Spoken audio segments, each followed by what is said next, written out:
kita harus waspada bahwa hari ini tidak semua orang yang beragama Islam di Indonesia itu adalah kader NU dan kader Muhammadiyah. Indonesia ini tidak akan baik-baik saja kalau Islam di Indonesia tidak seperti yang ditunjukkan oleh NU atau oleh Muhammadiyah. Kalau umpamanya yang berwajah Islam seperti wajah Islam transnasional, kita menunggu waktu kapan Bhinneka Tunggal Ika itu akan jadi sejarah saja dalam sejarah bangsa ini, atau kita tidak akan lagi menjadikan Pancasila sebagai dasar negara kita.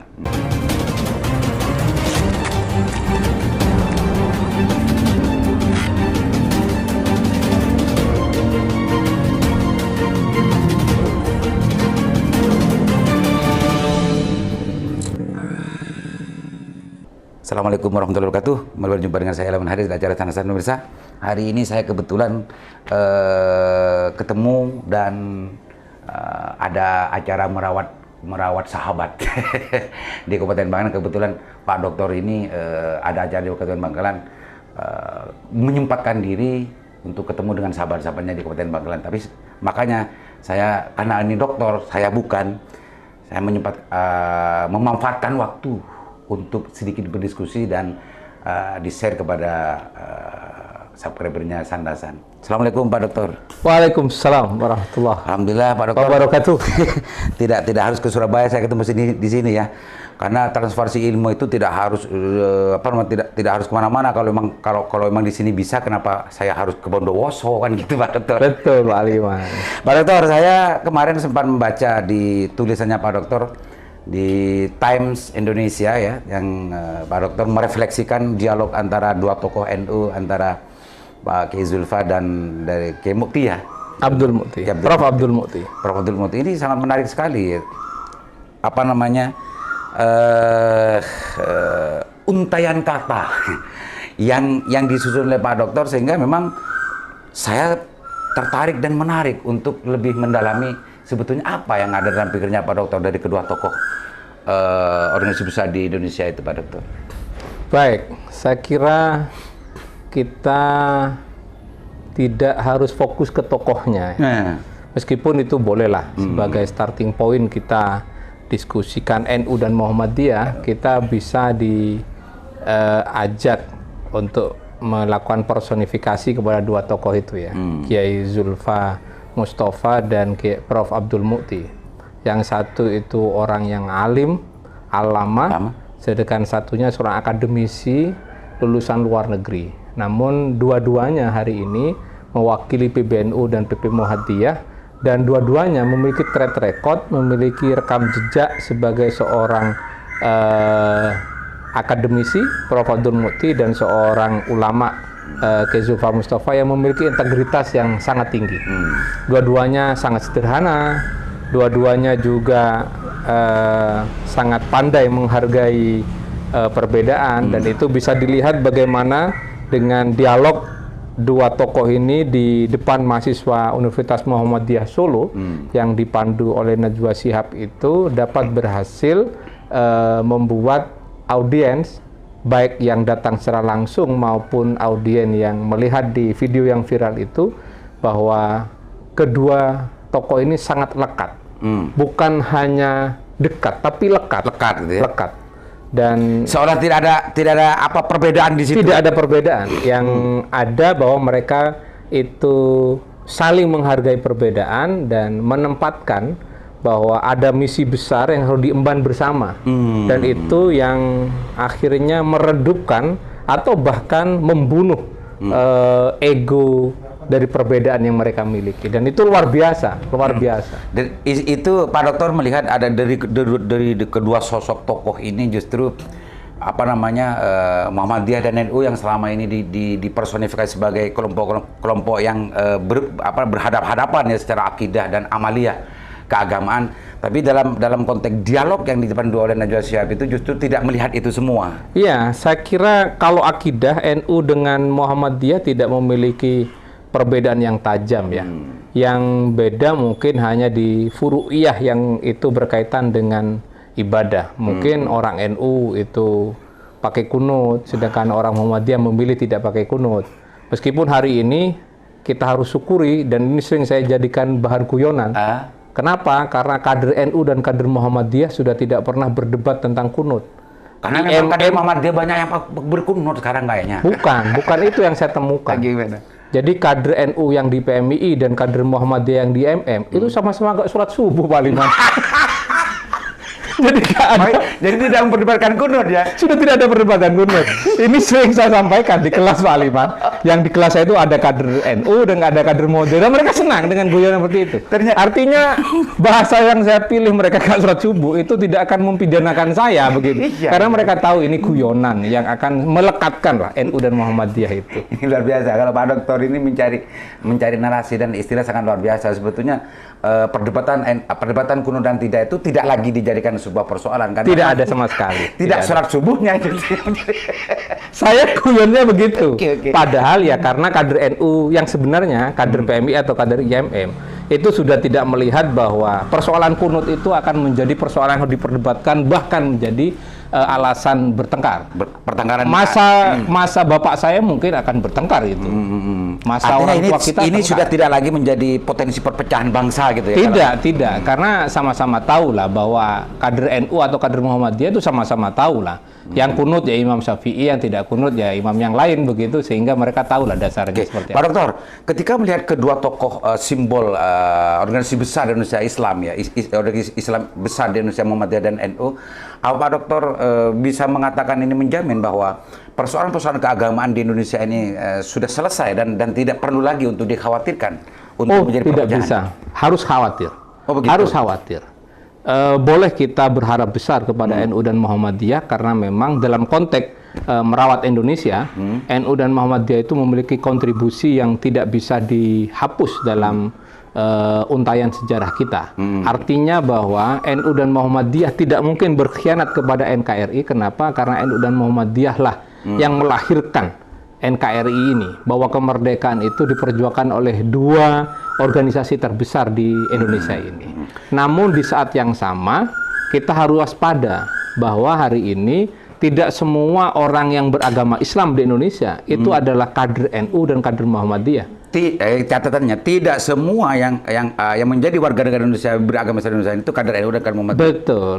Bahkan di surveinya. Apa ini yang ini dijelaskan Pak Dokter bilang begitu itu? Kalau kader NU dan Muhammadiyah pasti mereka akan pandai merawat Indonesia dan menjaga Islam. Oh gitu. Ini Tapi khilafahnya begitu. Betul. Iya. Tapi yang tidak NU dan Muhammadiyah, mereka berpotensi untuk hanya bisa menjaga Islam versi mereka, tapi mereka tidak pandai merawat Indonesia. Pak Dokter, NU dan Muhammadiyah ini kan diakui atau tidak bahwa dua organisasi ini kan terbesar di Indonesia dan bahkan bisa dikatakan ini pilar dari Indonesia, dan insya Allah hubungan Islam di Indonesia ini bisa selamat kalau kedua organisasi ini kan tidak pecah kan gitu kan.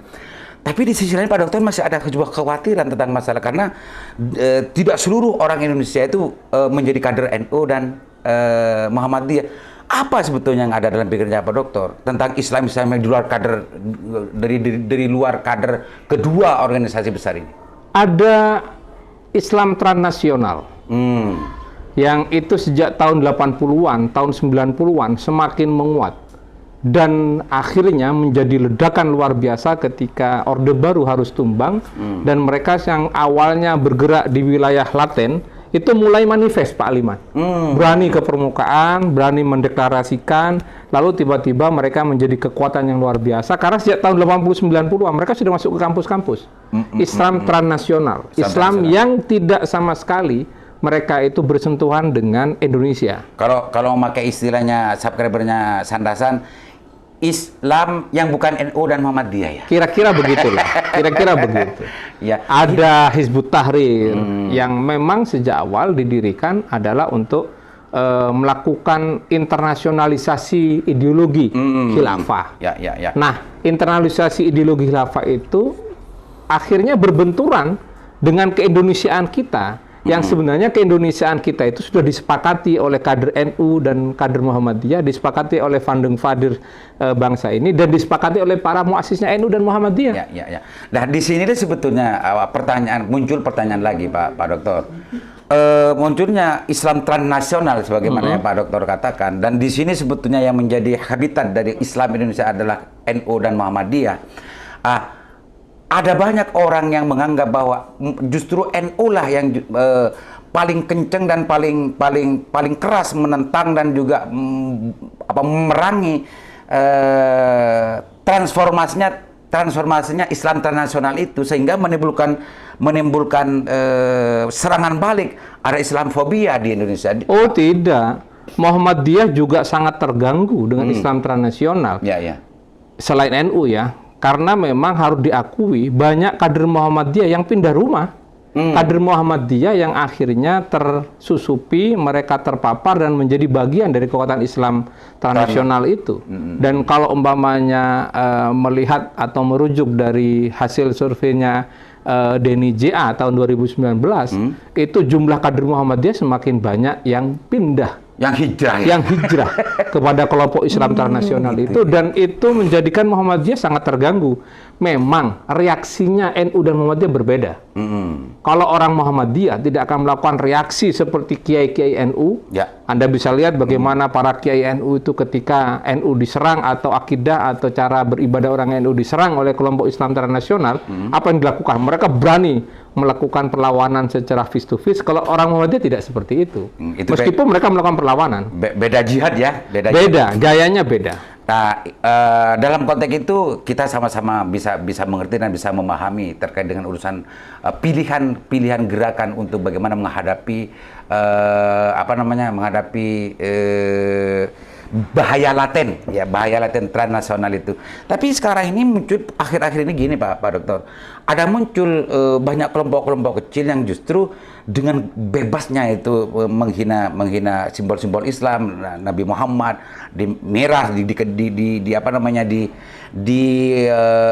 parodikan sebagai minuman Rasulullah, dan Halloween juga sebelumnya pernah membuat sebuah program gratis 1 malam kalau yang bernama Muhammad gitu ya. Dan akhir-akhir ini ada semacam video viral itu ya, sekelompok wanita yang melakukan pesta miras, di situ menyelipkan kata bahwa Nabi Muhammad itu pemabuk. Nah, dalam konteks ini saya melihat yang ada dalam pikiran banyak sekelompok-kelompok orang itu tidak otomatis muncul pada saat itu, tapi itu ada sebuah prakondisi sebelumnya, sehingga mereka meluapkan dan mengekspresikan penghinaan itu seolah ini sesuatu yang biasa. Apa tanggapan Pak Rektor terhadap masa ini? Saya berpikir begini, bahwa NU dan Muhammadiyah, saya kembali ingin mengatakan ini NU dan Muhammadiyah konteksnya. NU dan Muhammadiyah memiliki 2 tantangan yang sama. Satu namanya sekularisme, liberalisme. Satu lagi namanya radikalisme agama. Sekularisme, liberalisme itu yang lahirlah kelompok yang sama sekali tidak tahu beretika, tidak tahu bagaimana menghormati keyakinan orang, sehingga mereka dengan sangat mudah membuat guyonan, membuat acara yang sebenarnya itu melukai perasaan orang beragama, tapi mereka menganggap ya ini kan kebebasan berekspresi. Yeah. Nah, ini yang saya katakan bahaya sekularisme dan liberalisme. Ini menjadi satu tantangan yang lain. Di lain pihak kita harus waspada dengan radikalisme agama yang itu lahir dari kelompok Islam transnasional yang saya katakan. 2 hal ini akan menggerogoti kita. NU dan Muhammadiyah harus waspada pada dua-duanya. Pada 2 kekuatan ini? Pada 2 hal ini. Kenapa? Kalau kita biarkan sekularisme liberalisme ini terus membesar, maka jangan heran kalau suatu saat LGBT akan bisa diterima, lalu perzinahan itu akan dianggap biasa, mabuk itu dianggap biasa sebagai dalih bahwa ini ekspresi kebebasan. Lalu ini adalah hak asasi manusia, satu sisi. Padahal itu sangat berbenturan dengan tradisi ketimuran kita. Jangan bicara Islam dulu misalnya, bicara tentang tradisi ketimuran, itu sangat bertentangan. Satu sisi tentang radikalisme agama. Kalau saya kira radikalisme agama sudah lebih banyak saya bicarakan, karena memang itu yang ada di depan mata kita. Tapi sekularisme dan liberalisme itu bukan sesuatu yang harus kita sepelekan, karena ini juga sangat berbahaya. Betapa banyak anak kita yang free sex, narkoba, itu karena mereka memang sudah tidak punya cantolan kepada agamanya, dan mereka tidak yakin bahwa akan ada pengadilan maha adil nanti di akhirat, karena bagi mereka ya itu kan hanya fiksi. Anda bisa tahu kan Al-Quran dianggap fiksi. Begitu. Kalau sudah Al-Quran dianggap fiksi, bagaimana keterangan di Al-Quran? Kan repot malahnya. Pak Dokter, ini menariknya kan begini Pak Dokter.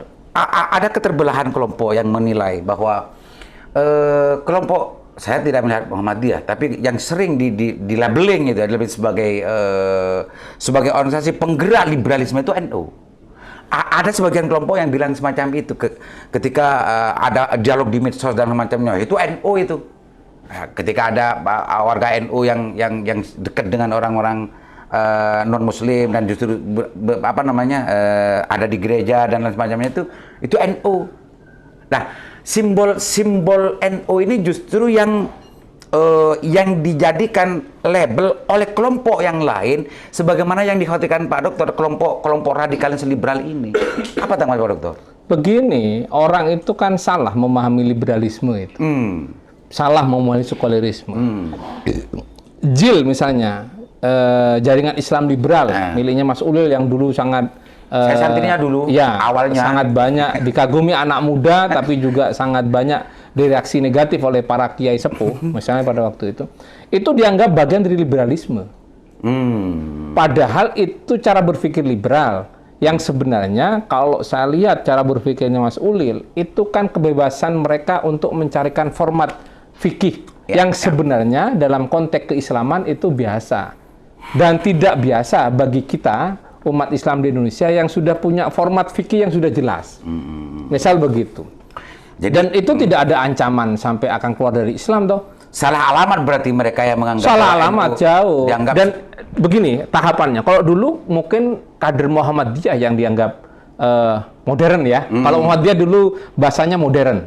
Kalau kuliahnya di Kanada, ke Inggris. Sedangkan Kiai NU mengatakan jangan, kita harus jaga tradisi, begitu kan ya? Iya, dulu mereka modern, kita tradisi. Waktu kecil-kecilnya kita. Betul. Nah, lalu kita berusaha masuk ke konteks lain, kita kenalkan postmodernisme, misalnya. Sedangkan post-tradisionalisme juga kita perkenalkan. Itu kan perdebatan biasa. Nah, hari ini sudah agak geser. Yang dulu orang Muhammadiyah mengatakan modernisme itu penting. Orang NU sekarang, ya saya yakin ini lagi-lagi karena jasanya Gus Dur. Siapa yang mengantarkan anak-anak NU sekolah ke Barat? Saya kira ya Gus Dur yang membuka peluang itu. Siapa anak-anak NU yang diberi kebebasan untuk berpikir tentang bangsa dan negara. Dulu kan kita berpikir hanya halal haram. Bahwa bersentuhan kulit antara laki-laki dan perempuan itu adalah suatu yang membatalkan. Kan begitu perdebatan anak muda dulu. Menyentuh atau gimana gitu. Nah, kita Gus Dur memimpin NU ini kan kita diajarin untuk berpikir besar. Buahnya sekarang. Pak Dokter, itu kita bisa mengerti, bisa memahami terkait dengan urusan persoalan itu. Tapi yang lebih penting untuk kita kalau Pak Dokter tadi bilang bahwa gerakan transnasional Islam itu muncul masuk ke kampus-kampus sejak tahun 96 dan 90-an ya, 80-an, dan sekarang manifestasinya, kalau kelompok yang ini sejak kapan kira-kira dalam referensi yang dimiliki oleh Pak Dokter yang mulai masuk ini loh, gerakan liberal yang menjadi dua kelompok yang harus diwaspadai oleh NU dan Muhammadiyah? Ya, saya kira sejak Barat menjadi kiblat dari banyak hal, bahwa pasca Perang Dunia Kedua, atau lebih tepatnya ketika Amerika dan teman-temannya itu menjadi kiblat, bukan hanya ekonomi, tapi juga kiblat ilmu pengetahuan, maka sejak itu kita lebih percaya kepada apa yang diproduksi oleh akal pikiran daripada apa yang sudah diberikan oleh orang ketua kita dalam penjelasan-penjelasan agama. Misal belajar filsafat, kita kan hanya dihantarkan belajar epistemologi yang lebih mengarah kepada rasionalisme dan materialisme misalnya ya. Dan itu tidak ada penjelasan tentang bagaimana keyakinan menopang. Akhirnya ketika hanya belajar itu, ya banyaklah di antara teman kita sendiri akhirnya berusaha mencari Tuhan ya. Saya tidak menyebut namanya karena itu teman kita. Kuliah di UIN, tiba-tiba dia mengatakan, nggak ada Tuhan, itu bohong semua, begitu kan? Iya banyak. Nah, itu lulusan LSAT dulu itu. Iya. Tapi akhirnya karena mereka masih ada di PMI, ada di NU, ya akhirnya mereka tetap menjadi kiai, bahkan di antara mereka sekarang sudah menjadi kiai, punya santri, dan di masa-masa mereka melakukan pengembaraan mencari Tuhan itu, ya karena cara berpikir epistemologi Barat yang dipakai. Itu sebetulnya diakui atau tidak, disadari atau tidak, mulai masuknya gerakan yang harus diwaspadai ini ya Pak Dokter ya. Apa namanya? Liberalis Sekularisme ini ya. Iya, yang iya. sepadai. Pak Dokter, kemarin saya melihat ada video kemarin sebelum akhir Pak Dokter ya. Kemarin ada video di Polda, AUMA ini organisasi ulama di Madura. Banyak masanya yang dibawa ke Polda kemarin melaporkan Dalton ya, yang tadi sempat memparodikan miras minuman Rasulullah itu dianggap sebagai penghinaan agama. Gerakan-gerakan bela agama semacam ini sebetulnya menurut Pak Dokter bagaimana? Anda perlu untuk dikembangkan atau perlu untuk bagaimana disaring atau kita harus bagaimana menyikapi? Saya sendiri sebetulnya kita harus strategis. Kita ingin meredam mereka atau kita ingin juga ikut mempromosikan mereka. Karena kalau umpamanya mereka itu hanya memancing reaksi kelompok reaksioner Islam, itu sama dengan mempromosikan mereka. Oh gitu, Pak. Ketika mereka semakin ditekan, media semakin memblow up, para bos mereka senang. Kenapa? Sesuatu yang remeh-temeh sebenarnya. Remeh-temeh dalam artian kan perbuatan orang yang tidak dihitung orang sebenarnya. Iya. Akhirnya menjadi sesuatu yang di-blow up media. Menjadi sesuatu yang masyhur. Meskipun ini persoalan serius memang ketika ya Rasulullah dihina-dinakan misalnya. Iya. Tapi kita harus strategis menghitungnya. Kalau direaksi dengan mengerahkan massa, ini jangan-jangan memang jebakan yang mereka siapkan. Ya jangan-jangan. Pak Aliman sebagai orang yang terdidik di Madura itu harus menyuarakan itu kepada para alim ulama di Madura. Hati-hati, tidak semua reaksi yang dibuat oleh para alim ulama itu akan menghasilkan pembelaan terhadap Islam. Jangan-jangan itu adalah jebakan yang memang sengaja dibuat untuk menghancurkan Islam dengan cara-cara yang mereka siapkan. Dan kita tidak sadari. Dan tidak disadari, makanya harus strategi. Salah satu caranya agar tahu strategi seperti itu, Pak Aliman, kuliah di FISIP UIN Sunan Ampel Surabaya. Oke. Gimana, Tor?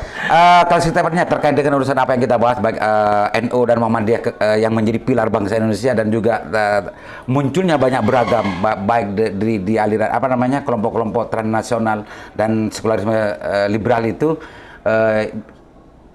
Apa namanya, jadikan sebuah kesimpulan yang lebih push lagi terhadap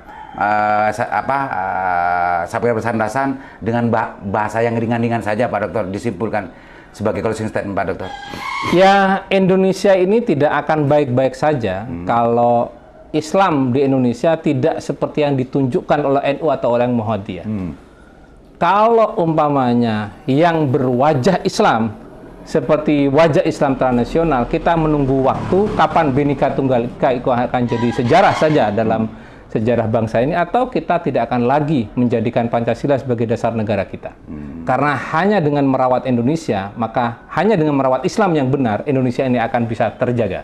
Itu saja Pak Liman. Itu Pak Dokter ya. Makasih banyak Pak Dokter. Mudah-mudahan bermanfaat apa yang kita sharingkan hari ini, dan tunggu episode lain dan dengan tema yang lain. Dan insya Allah tidak sampai 1 bulan 2 bulan saya mempunyai kesempatan lagi ketemu dengan Pak Dokter atau di sini. Ini sudah 2 kali ini sudah. Atau di Surabaya nanti. Yang penting kan menginspirasi Pak Dokter. Oh boleh. Bermanfaat. Assalamualaikum warahmatullahi wabarakatuh.